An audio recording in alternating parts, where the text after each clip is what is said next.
Það ætlum að halda áfram í föstudagsþættinum og næst þá ætlum við aðeins að ræða styrktartónleika fyrir geðdeildina hérna á Akureyri. Ertu velkomin. Takk fyrir. Hvernig, datt þér í hug að fara að halda styrktartónleika fyrir geðdeildina á Akureyri? Já, ég nú svo sem alltaf verið gegnum tíðana í alls konar styrktarstússi, byggt skóla í Afríku og verið með styrktartónleika. Ég rek náttúrulega pakkhúsið á Akureyri og þá í kjöraðstæðu til þess að í raun og veru gera það sem ég langar.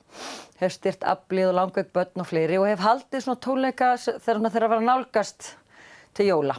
Og næstkomandi föstudag, sem sagt 17. verða tónleikar í pakkhúsinu og verða svona kannski með meira grand ívafi en oft áður.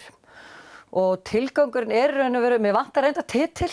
Já. En þannig að ef einhverjum þetta er eitthvað svoleiðis í hug þá en þetta svona í raun og veru geðdeildin í sparibúningin. Af því að geðdeildin í raun og veru ólík öðrum deildum á spítalanum að þetta svona meira svo heimili. Fólk minna rúmliggjandi, það ekki að jafnast eftir aðgerðir eða svoleiðis og við erum alltaf að hvetja okkar skjólstæðinga og sjúklinga til að vera framme við og svona. Og mér finnst þetta svolítið svona stofnanalegt hjá okkur og hugmyndin að eyða þessum peningum sem safnast í að gera geðdeildina svona meira svo heimili.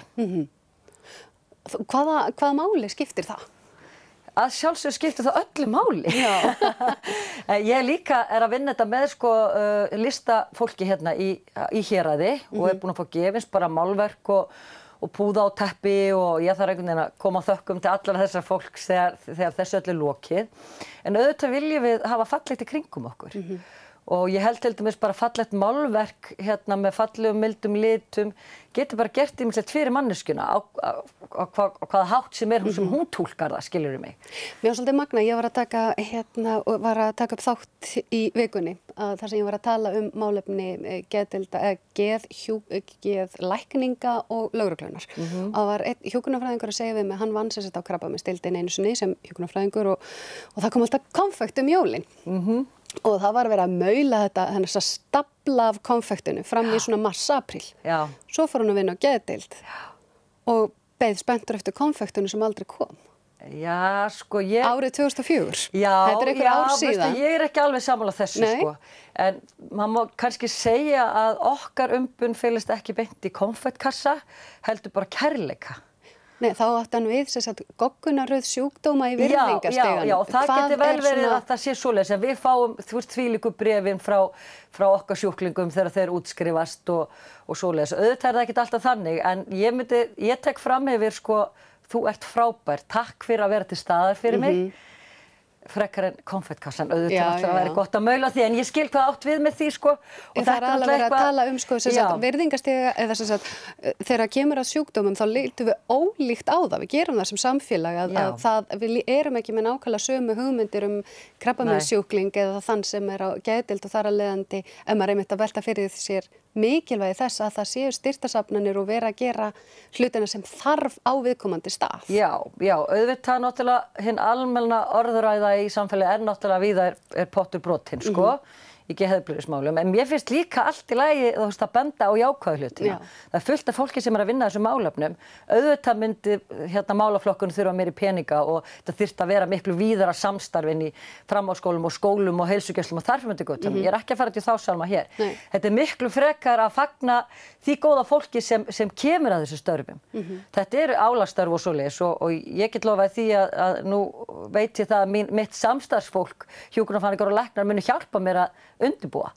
Skilurðu mig? Þannig að finnur þú alveg fyrir því að það kemur bara svona, gerum þetta? Já, algjörlega. Og það er mjög samheldur og flottur hópur sem vinnur þarna upp á og það þarf náttúrulega í raun og veru kannski sérstaklega á svona deild. Það sem við erum við erum mjög mikið að tala það sem að miður fer í geðheilbrigðismálunum. Án þess að auðvitað er trúnaður, það er ekki hægt að ræða einstaka hluti en þið hljóta að sjá líka sigursögur. Já, algjörlega. Ég veit ekki hvernig ég get lýst þessu. Ég má náttúrulega ekki, þessi við upplifum náttúrulega árásir á okkur svolítið oft. Maður sér í fjölmiðlum og svona og maður upplifir svolítið svona, kannski erum við ekki að standa okkur eða hvað, en raunin er svo að við erum að gera okkar allra besta með það sem við höfum. Og við getum í rauninu ekki svara gagnrýni á sama hátt og einstaklingar sem er að fjalla neikvætt okkar störf. Þannig að við þurfum að þegja og kyngja og gera okkar besta í vinnun og það er það sem við gerum.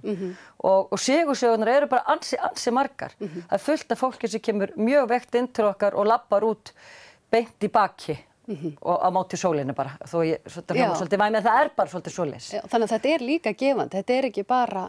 Bara alls ekki, þetta er bara yndislegt og við erum öll manneskjur. Og það að fá að vera manneskja, að hjálpa annarri mannesku er bara dásamleg gjöf, sko. Algjörlega. En tölum aðeins tónleikana þá. Föstudagurinn eftir viku, 17. Hvað erum við að fara að sjá í pakkhúsinu? Sko, þetta er svolítið svona, ég veit það ekki. Af því ég er bara búin að fylta hérna listafólki á svæðinu og það er bara fullt listrænt frelsi. Þannig að, þú veist, verður þetta pop, verður þetta rock, verður þetta, þú veist, symfónía, ég veit það ekki.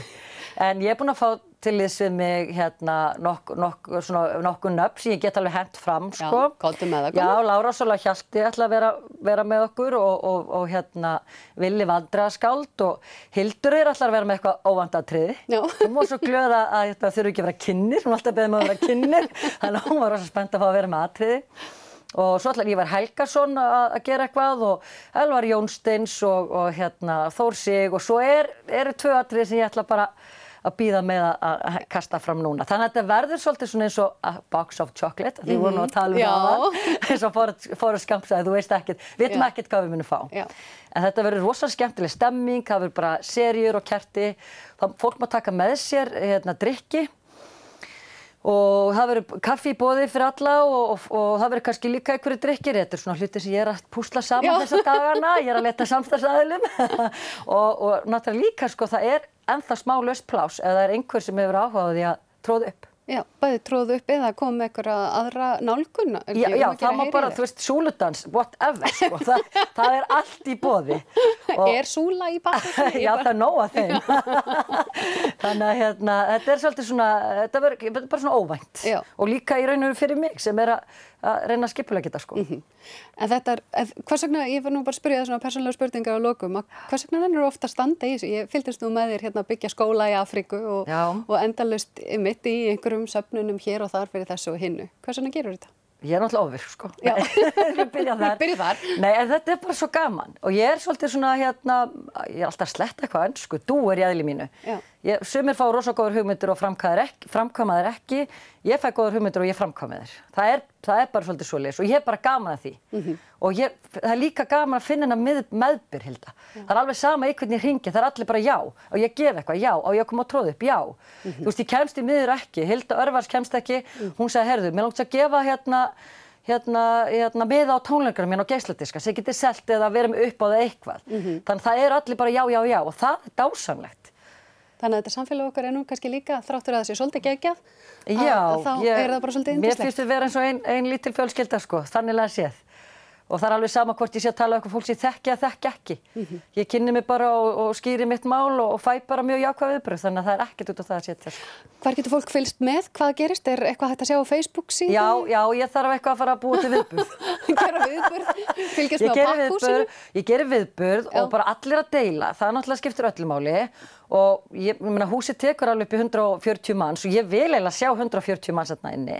Það mun kosta 2500 og fólk mun að sjálfsögðu geta borga meira ef það vill og svo verður náttúrulega í boði, þú veist, mjög hugsanlega getur þú fengið, þú veist, eitt bjór með eða gósglas eða eitthvað, þannig að við erum að vinna í því núna. Þannig að þú veist, það er ekki dýrt að fara tónleika fyrir 2500, fá kannski vinglas með eða kaffibolla eða eitthvað og njóta fullt á alls konar tónlist og alls konar atriðum. Og láta gott að sér leiða. Og láta gott að sér leiða, sjálfsögðu. Takk fyrir spjallið og frábært framtak. Takk fyrir að bjóða mér. Og við höldum áfram í föstudagsþættinum eftir augnablik.